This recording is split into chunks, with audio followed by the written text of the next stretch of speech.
5 ఏళ్ల పాటు బీసీలను పట్టించుకోకుండా ఎన్నికల సమయంలో ఓట్ల కోసం బీసీ కార్డును ప్రధాని మోదీ వాడుకోవడంలో అర్థమేంటని తెదేపా రాష్ట్ర అధ్యక్షుడు కళా వెంకట్రావు ప్రశ్నించారు.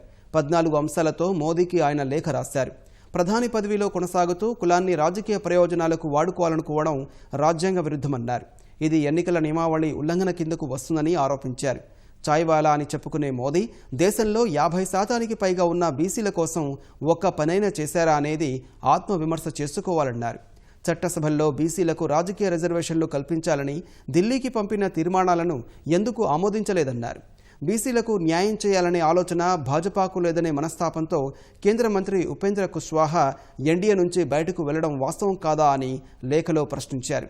వెనుకబడిన తరగతులకు చెందిన పాలేటి రామారావు, పుట్టా సుధాకర్ యాదవ్పై రాజకీయ కక్షతో ఐటీ దాడులు చేయించడమేనా మోదీ కపట బీసీ ప్రేమ అంటూ కళా వెంకట్రావు ప్రశ్నించారు.